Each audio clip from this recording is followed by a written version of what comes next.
परमेश्वर के धन्य नाम की महिमा हो। प्रभात मनन के सत्र 2644 में आप सभी का बड़े प्रेम के साथ स्वागत करता हूँ। आइए आज के मनन के लिए हम पढ़ते हैं यहूदा की पत्री 2 आयत। दया और शांति और प्रेम तुम्हें बहुतायत से प्राप्त होता रहे। हम कल इस बात की चर्चा की थी कि यहूदा इस पत्री की रचना सार्वजनिक रूप में सभी मसीही विश्वासियों के लिए की थी। प्रारंभ में उन सभी मसीही विश्वासियों के लिए जो यीशु मसीह पर विश्वास करने के द्वारा उद्धार पाए थे, अभिवादन भेजते हुए लेखक उन्हें दया, शांति और प्रेम बहुतायत से मिलने की अपनी कामना को सूचित कर रहा है। दया, शांति एवं प्रेम परमेश्वर के नैतिक स्वभाव में से 3 महत्वपूर्ण स्वभाव है। वचन कहता है कि परमेश्वर दयालु है। भजन 103 की 8। वचन कहता है कि परमेश्वर शांति देने वाला है। फिलिपी अध्याय 4 की 6 और 7। वचन कहता है कि परमेश्वर प्रेम है। यूहन्ना की पहली पत्री अध्याय 4 की 8। परमेश्वर की दया यह है कि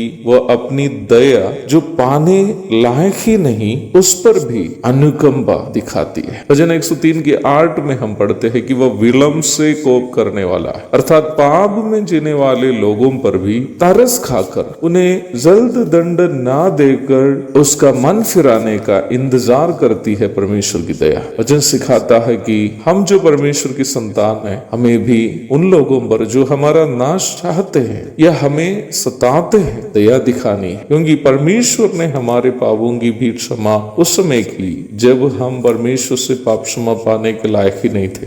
किसी पर भी दया दिखाने के लिए एक मसीह विश्वासी को कोई भी कारण की जरूरत नहीं है। बस इतना ही हमें याद रखनी है कि परमेश्वर ने कैसे हमें क्षमा दी है।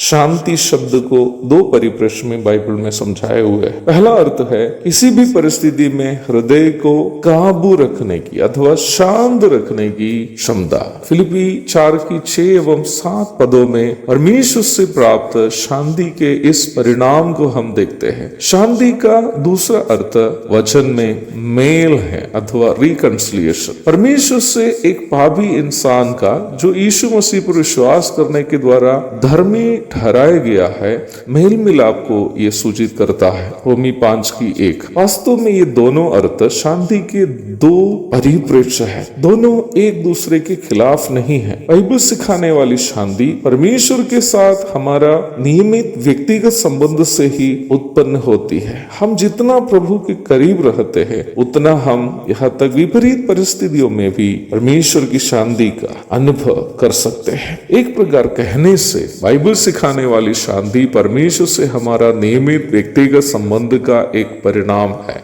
प्रेम परमेश्वर का एक अन्य महत्वपूर्ण नैतिक स्वभाव है। परमेश्वर का प्रेम परमेश्वर के अन्य सभी नैतिक स्वभावों को हमारे साथ साझा करने की प्रेरणा भी है। परमेश्वर का प्रेम निस्वार्थ है अथवा उस प्रेम के बदले में प्रेम के अलावा कुछ भी परमेश्वर हमसे उम्मीद नहीं करता है। परमेश्वर का प्रेम त्यागपूर्ण है, अर्थात वह अपना प्रेम के कारण अपनी कीमती चीजों की भी हानि उठाता है। परमेश्वर का प्रेम सनातन है, अर्थात उनका प्रेम कभी खत्म नहीं होता। जब हम उनसे प्रेम किए ही नहीं थे उस समय भी उन्होंने हमसे प्रेम किया। यहूदा की कामना हमारे लिए यही है कि परमेश्वर की यही दया, यही शांति और यही प्रेम हम विश्वासियों में बढ़ते जाए ताकि हम भी इन स्वभावों को हमारे भाई बहनों के साथ साझा कर सके। एक और शुभ दिन की धन्य कामनाओं के साथ आज के मनन में यह समाप्त करता हूँ। प्रभु आप सबको आशीष दे।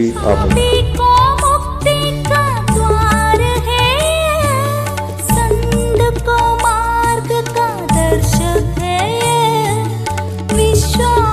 करते हैं उसके लिए